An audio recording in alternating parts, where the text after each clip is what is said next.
ठरलं. तर मग या मालिकेच्या आजच्या भागामध्ये घडलेला सर्व प्रकार अर्जुन घरच्या सर्वांना सांगतो आणि पुढे म्हणू लागतो, या सगळ्यामध्ये एक गोष्ट मात्र चुकीची घडली, ती म्हणजे महिप्त शिखरे निसटला. परंतु काही झालं तरी पोलीस त्याचा शोध घेणार. पोलीस शांत बसणार नाहीत. काही झालं तरी पोलीस महिप्त शिखरेला शोधून काढणारच, आणि जोपर्यंत महिप्त शिखरे भेटणार नाही तोपर्यंत ना पोलीस शांत राहणार ना मी शांत राहणार. आम्ही सर्वजण मिळून महिप्त शिखरेचा शोध घेणारच आहोत. तर आता कल्पनाताई म्हणतात, या सगळ्यामध्ये एक गोष्ट मात्र चांगली घडली, ती म्हणजे प्रतिमाची स्मृती परत आली. प्रतिमा म्हणतात, हो आता मला सगळं काही लख्ख पूर्णपणे डोळ्यासमोर आहे, सगळं काही आठवत आहे. परंतु ज्यावेळी मी महिप्त शिखरेच्या समोर जाऊन उभी राहिली, त्याने माझ्यावर बंदूक रोखली, तरीसुद्धा मला काहीच आठवत नव्हतं. ती एकच रात्र मला नेहमीच सतावत होती. ती डोळ्यासमोर होती, परंतु त्यात काय घडलं होतं काहीच कळत नव्हतं. परंतु त्यानंतर ज्यावेळी मी एका झाडाजवळ जाऊन पडले, मी तिथे लपून राहिली, आणि त्याचवेळी महिप्त शिखरे समोर आला. अगदी तसाच 22 वर्षांपूर्वी ज्या पद्धतीने महिप्त शिखरे माझ्या समोर येऊन उभा राहिला होता, तीच पद्धत आजही तशीच होती. तोच खुनशी चेहरा, तोच राग आणि तीच मारण्याची धडपड आजही त्याच्या डोळ्यात दिसत होती. आणि त्यावेळी मात्र मला सगळं काही लख्ख प्रकाशाप्रमाणे दिसू लागलं.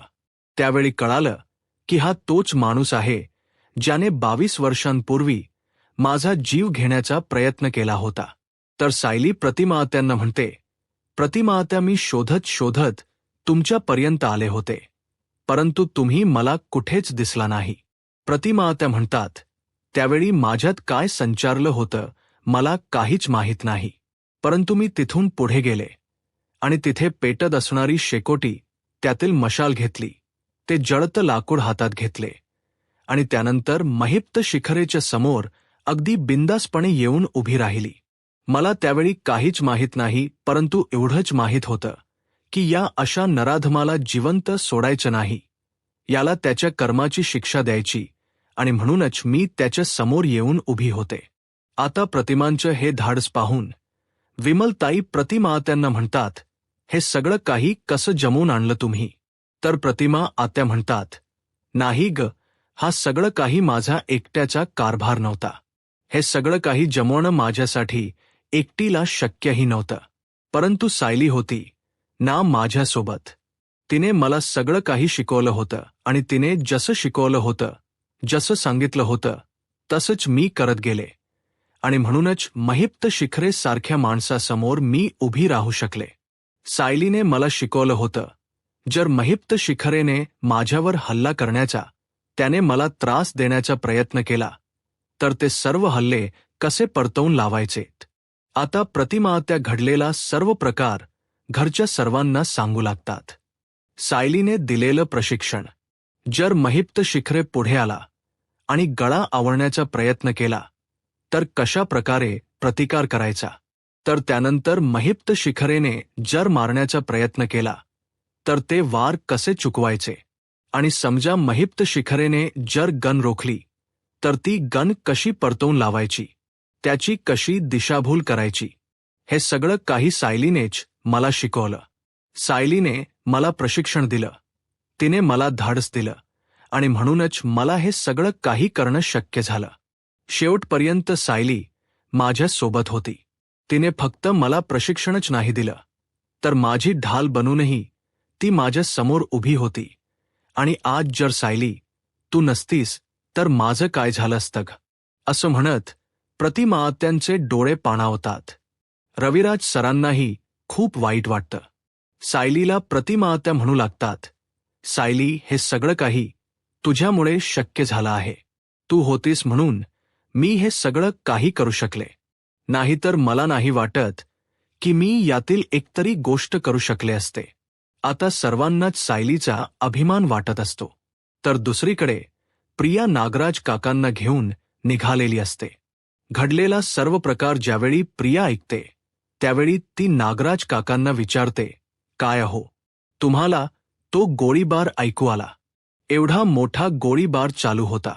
पोलीस त्या ठिकाणी होते. अर्जुन, सायली त्या ठिकाणी होते.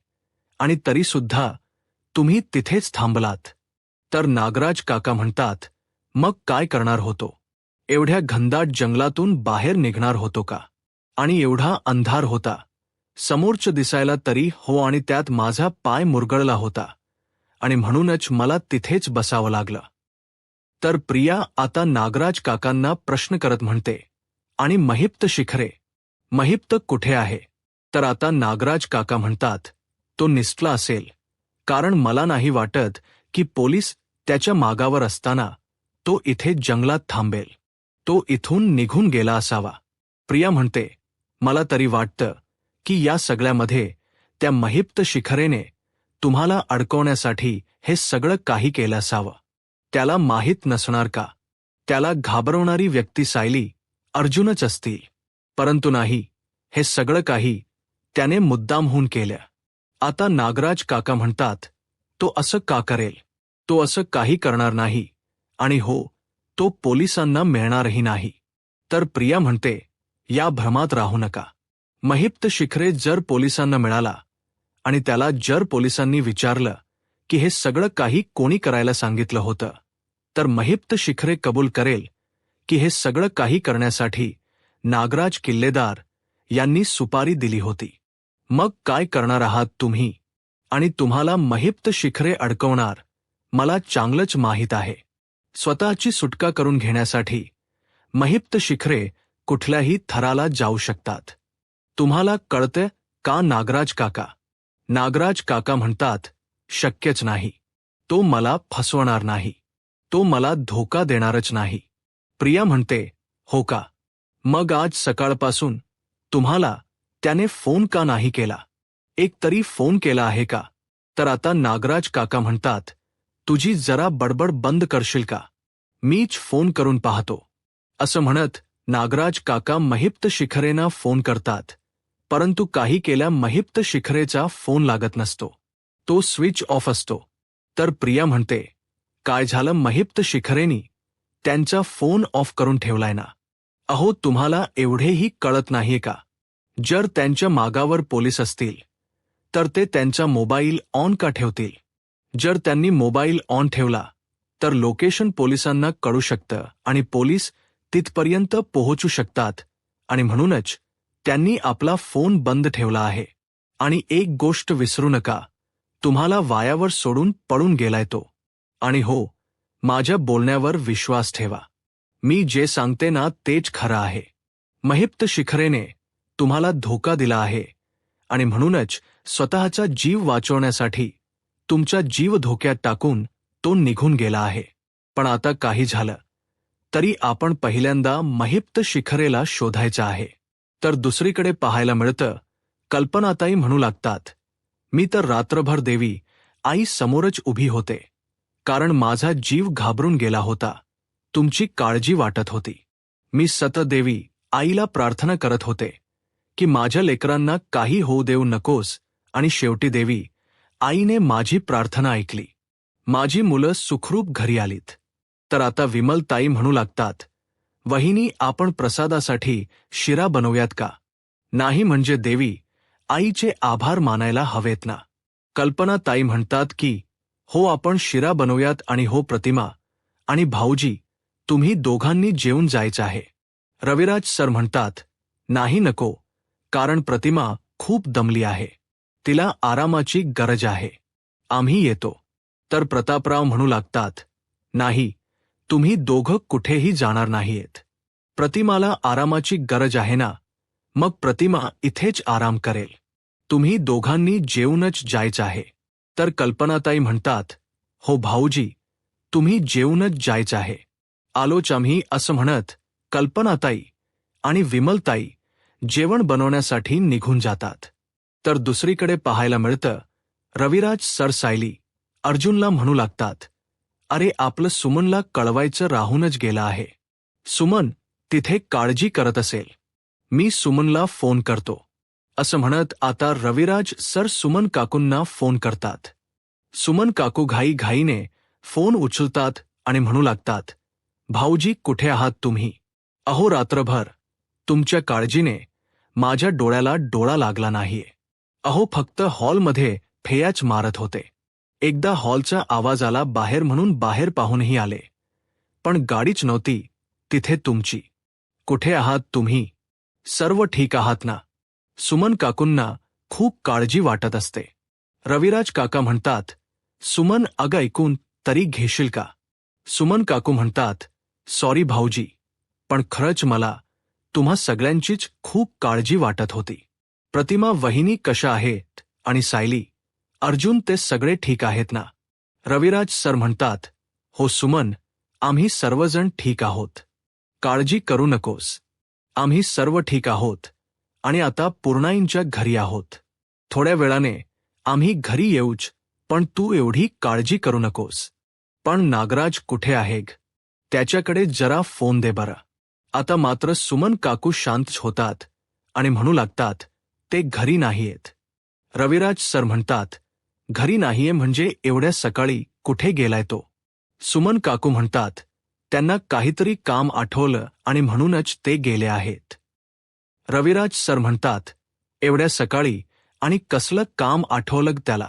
तर सुमन काकू म्हणतात, नाही ते काल माझ्या आत्याकडे ठाण्याला गेले होते ना.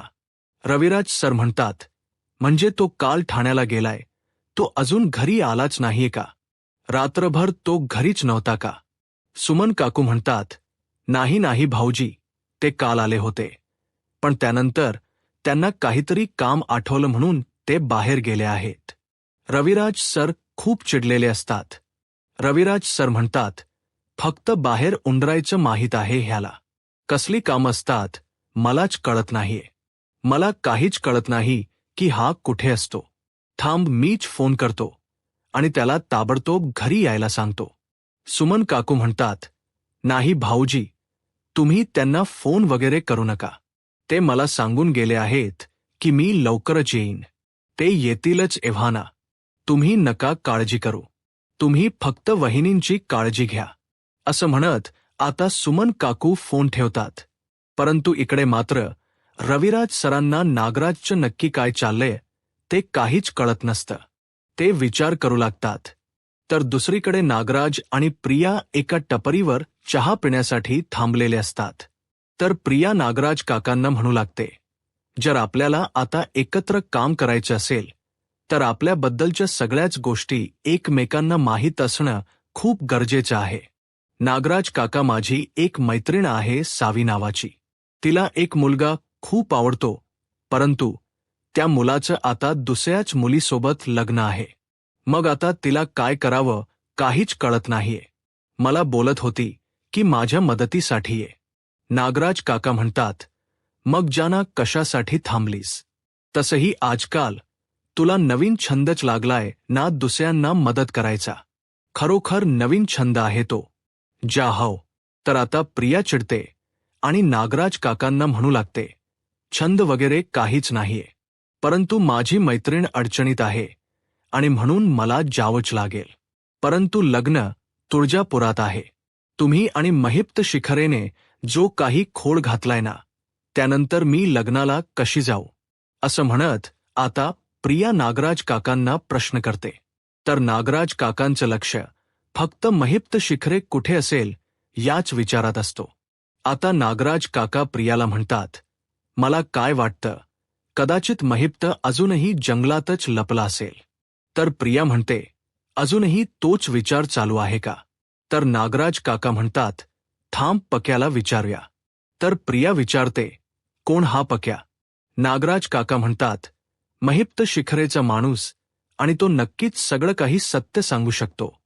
आणि म्हणूनच आता नागराज काका पक्याला फोन करतात आणि म्हणतात, मी नागराज बोलतोय, महिप्त कुठे आहे रे? तर पक्या म्हणू लागतो की ते जंगलातून कधीच निसटले आहेत. घडलेल्या सर्व प्रकार आता तो नागराज काकांना सांगू लागतो. कशा प्रकारे गोळीबार चालू होता आणि या सगळ्यातून महिप्त शिखरेनी स्वतःची सुटका करत तिथून ते निघून गेले. तिथून ते पळालेच. तर नागराज म्हणतो, पण हो, आता महिप्त कुठे आहे पण? तर पक्या म्हणू लागतो, आता कुठे आहेत मला माहीत नाही, कारण आता त्यांचा फोनही स्विच ऑफ आहे. आता मात्र नागराजला काहीच कळत नाही. नागराज फोन ठेवतो. तर प्रिया म्हणू लागते, समजलं ना, त्या महिप्तने फक्त स्वतःचा विचार केला आहे. स्वतःच्या स्वार्थासाठी तुम्हाला मला काही न सांगता तो पळून गेलाय आणि आता जर पोलीस त्याच्यापर्यंत पोहोचली तर तो तुमचं नाव नक्कीच घेणार. कळते का तुम्हाला नागराज काका? नागराज काका म्हणतात, नाही सायली, अर्जुन आणि दादा जरी तिथे पोहोचला तरी तो महिप्त शिखरे माझंच नाव घेईल, परंतु आता नाही. प्रिया म्हणते, आता काही झालं तरी महिप्त शिखरेला आपल्याला शोधावंच लागेल. तर नागराज काका म्हणतात, एकदा का महिप्त सापडला की मग पुढे काय करायचं हे तर मी ठरवलंच आहे. तर दुसरीकडे पाहायला मिळतं, रविराज सर विचार करत असतात. आता सायली विचारते, काय झाले रविराज काका? कसला विचार करताय तुम्ही? रविराज सर म्हणतात, नागराजच्या. अगं नागराज कुठे गेलाय काहीच माहीत नाही. सकाळी कुठेतरी निघून गेला आहे. कुठे उंडरत असतो, कसली काम करत असतो, मला तर काहीच कळत नाही. आणि त्याचवेळी त्या ठिकाणी चैतन्य येतो. आता चैतन्य येताच अर्जुन म्हणू लागतो, चैतन्य, अरे तू कशाला आलायस? तू आराम करायचा ना. चैतन्य म्हणतो, काळजी करू नकोस, मी अश्विनशी बोललो आहे. अश्विन मला म्हणाला फक्त मुका मार आहे, त्यामुळे काळजी करायचं काहीच कारण नाही.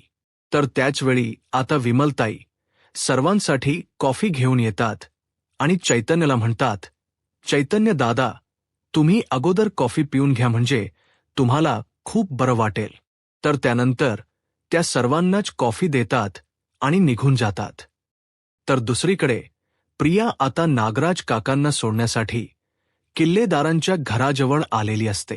प्रिया नागराज काकांना म्हणते, उतरा, तुमचं घर आलं आहे.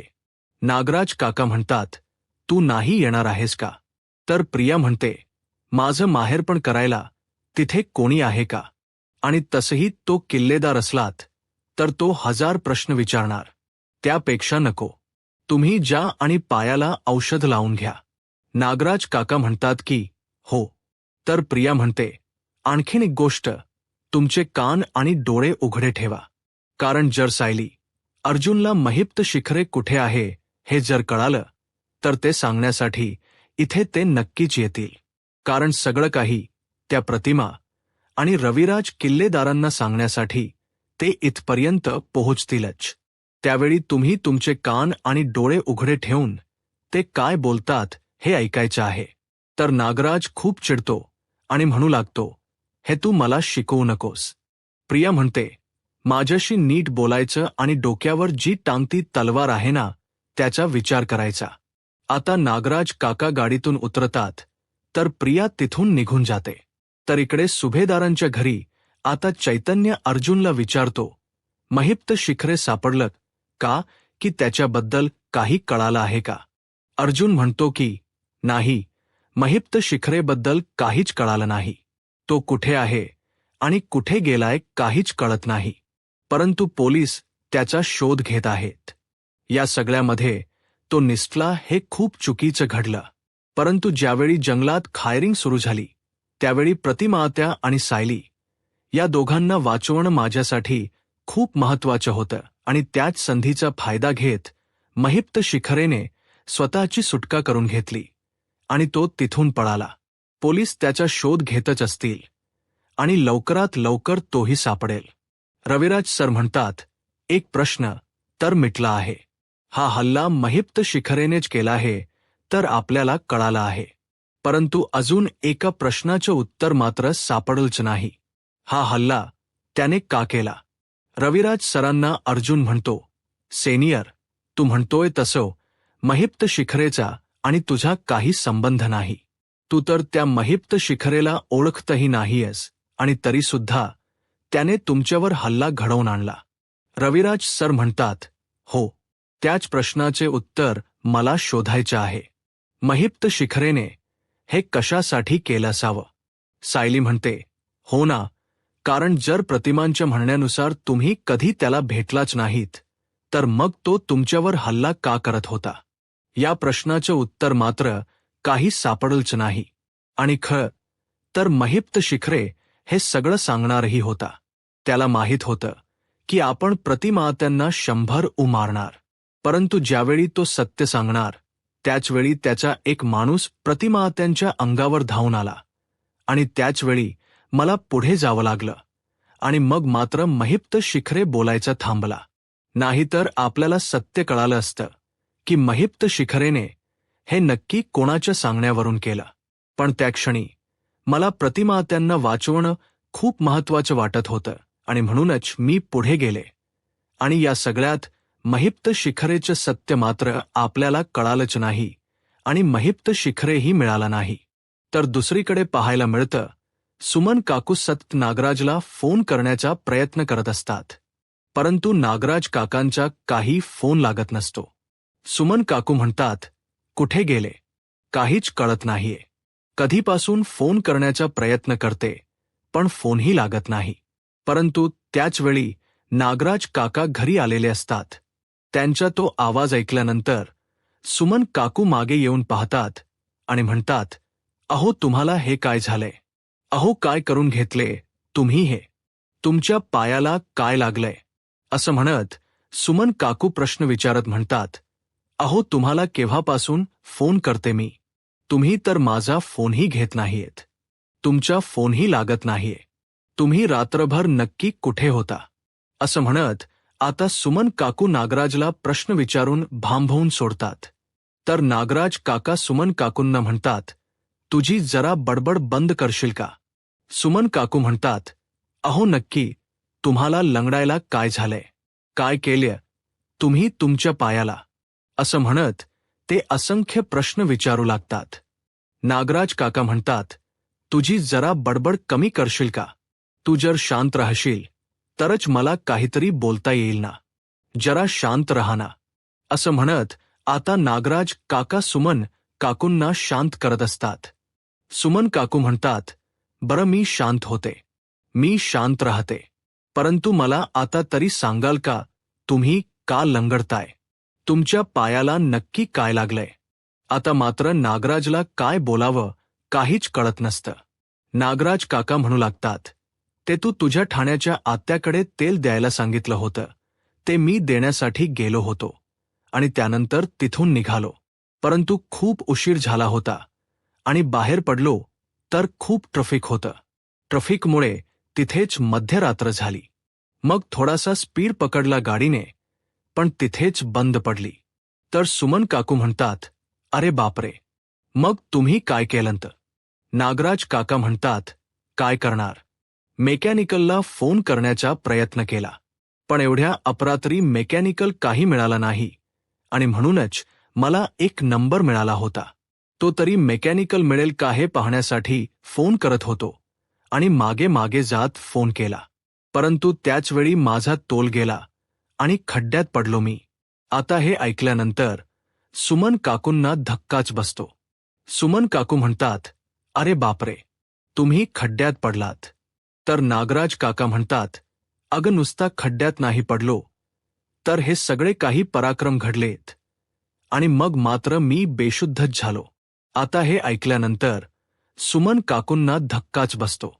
सुमन काकू म्हणतात, अहो एवढं सगळं घडलं मग मला फोन करायचा होता ना, मी आले असते तुमच्या मदतीसाठी. तर आता नागराज काका म्हणतात, तू एवढी बिंडू आहेस काग, अगं मी तुला काय म्हणतोय, मी बेशुद्ध पडलो, मग मी बेशुद्ध असताना तुला कसा काय फोन करणार होतो. पण एक चांगला माणूस भेटला आणि त्याने मला हॉस्पिटलमध्ये ॲडमिट केलं. सुमन काकू म्हणतात, अहो पण मी तुम्हाला एवढे फोन करण्याचा प्रयत्न करते, पण तुमचा फोन का लागत नव्हता. आता नागराज काका चिडतात आणि सुमन काकूंना विचारतात, काय झालं ग, किती प्रश्न विचारशील, तुझा विश्वास नाहीये का माझ्यावर. सुमन काकू म्हणतात, बरं तुम्ही आंघोळ करून घ्या आणि फ्रेश व्हा, मी तुमच्यासाठी चहा टाकते. नागराज काका म्हणतात, अगं ते सगळं काही नंतर, पण अगोदर पायाला लावण्यासाठी काहीतरी मलम किंवा स्प्रे आणशील की नाही. तर सुमन काकू म्हणतात, अहो पण रात्री तुम्ही हॉस्पिटलमध्येच होता ना, मग तिथे काहीतरी उपचार केलेच असतील ना. आता मात्र नागराज काकांना धक्काच बसतो. नागराज काका सुमन काकूंवर चिडतात आणि म्हणतात, जास्तच हुशार होत चाललीस सुमन तू. अगं मी बेशुद्ध होतो म्हणून मला हॉस्पिटलला नेलं होतं. त्या डॉक्टरांना माझ्या पायाचं काही कळलंही नसेल, कारण त्यावेळी कोणाला काहीच माहीत नव्हतं की माझ्या पायाला काही लागलंय की नाही. सुमन, तुला कळतंय का? सुमन जाना काहीतरी स्प्रे किंवा मलम घेऊन येणार. परंतु नागराज काकांच्या या बोलण्यात सुमन काकूंना संशय वाटत असतो. तर दुसरीकडे पाहायला मिळतं, सर्वजण महिप्त शिखरेच्या वागण्याचा विचार करत असतात. नक्की महिप्त शिखरेने आपला हल्ला का केला असावा, हा विचार रविराज सरही करत असतात.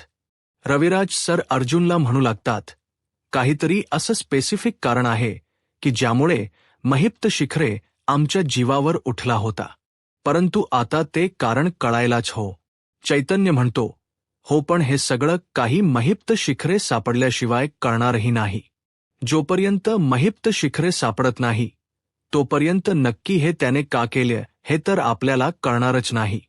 रविराज सर म्हणतात की हो, परंतु नक्की का केलं आहे हे तर आपल्याला शोधावंच लागेल. मला अजूनही कळत नाहीये की महिप्त शिखरेचा माझ्यावर एवढा राग का आहे. तो एवढा माझा रागराग का करत आहे की तो आमच्या जीवावर उठला होता. आता सर्वजण महिप्त शिखरे नक्की असं का करत असेल, त्याचं कारण काय असेल, याचाच विचार करत असतात. रविराज सर अर्जुनला म्हणतात की अर्जुन, तू माझ्या आयुष्यातल्या सगळ्यात मोठ्या रहस्यापर्यंत मला पोहोचवलेस, परंतु ते रहस्य उलगडताना नक्की हे का त्याने केलं आहे हे मात्र समजायचं बाकी राहिलं आहे. तर दुसरीकडे पाहायला मिळतं, आता सायली आणि अर्जुन त्यांच्या रूममध्ये येतात. सायली सगळ्या रूमची आवराआवर करत असते आणि त्याचवेळी अर्जुन त्या ठिकाणी आलेला असतो. आता सायलीची कामं काही संपत नसतात. ती सगळी रूम आवरत असते.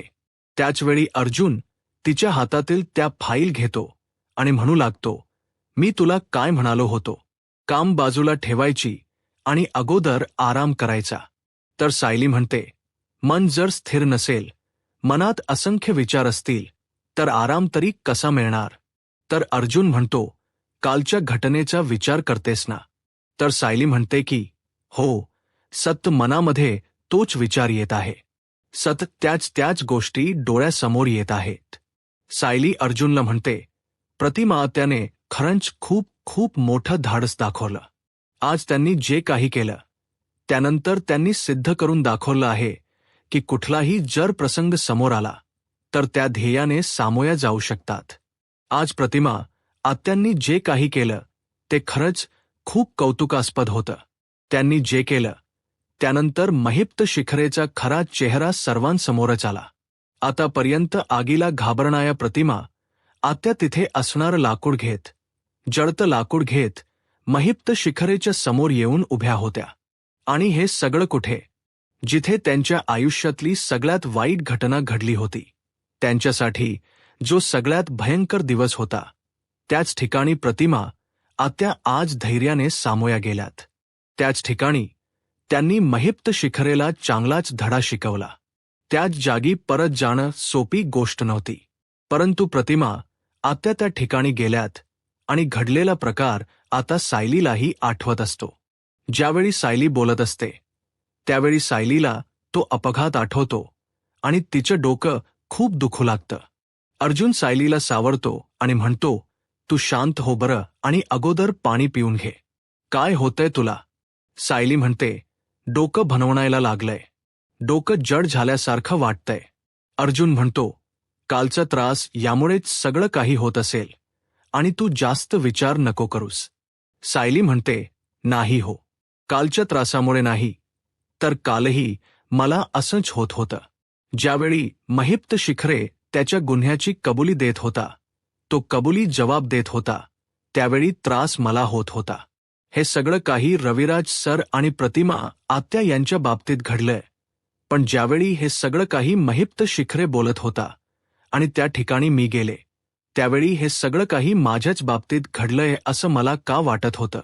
मला असं का वाटतंय की या सगळ्याशी माझा काहीतरी संबंध आहे. मला तर काहीच कळत नाहीये. परंतु तिथे गेल्यानंतर मलाही त्रास होऊ लागला. पण मी माझा त्रास बाजूला ठेवला, कारण त्यावेळी प्रतिमा त्यांचा जीव वाचवणं माझ्यासाठी खूप महत्त्वाचं होतं आणि म्हणूनच त्या गुंडाच्या समोर जाऊन मी उभी राहिले. परंतु ज्यावेळी मी घरी आले तरी सुद्धा मनात तेच विचार चालू आहेत. डोळ्यासमोर तेच दृश्य आहेत. काहीच कळत नाहीये की या सगळ्याशी माझा काय संबंध आहे. 22 वर्षांपूर्वी घडलेला तो अपघात रविराज काका आणि प्रतिमा आत्या यांच्या आयुष्याशी संदर्भात आहे, त्यांच्याशी निगडीत आहे. मग त्रास मला का होतोय? आता सायलीचं हे बोलणं ऐकल्यानंतर अर्जुनला धक्काच बसतो. सायलीला नक्की काय बोलायचंय अर्जुनला काहीच कळत नसतं. तर येणाऱ्या पुढील भागामध्ये आपल्याला पाहायला मिळतं सुभेदारांच्या घरी सायली अर्जुनचा वाढदिवस साजरा केला जातो आणि ज्यावेळी सर्वजण त्यांना सरप्राईज देतात तर त्यानंतर सायली आता अर्जुनचं औक्षण करायला घेते. परंतु त्याचवेळी सायलीला तिचा भूतकाळ आठवतो आणि पुन्हा एकदा तिला त्रास होऊ लागतो. दुसरीकडे पाहायला मिळतं आता प्रिया ही महिप्त शिखरेच्या घराबाहेर आलेली असते. तर तिथे पोलीस तैनात केलेले असतात. महिप्त शिखरेच्या घराबाहेर पोलिसांचा बंदोबस्त असतो आणि आता महिप्त शिखरेला भेटण्यासाठी साक्षी त्या ठिकाणी आलेली असते. आता प्रिया साक्षीला पाहते आणि तिला धक्काच बसतो. आता प्रियाला कळेल का साक्षी जिवंत आहे. तर दुसरीकडे आता वाढदिवसानिमित्त तरी सायलीला तिचा भूतकाळ आठवेल का? आपणच तन्वी आहोत हे सत्य तिला कळेल का? यूट्यूब चॅनलला सबस्क्राईब करा आणि व्हिडिओ लाईक करा. धन्यवाद.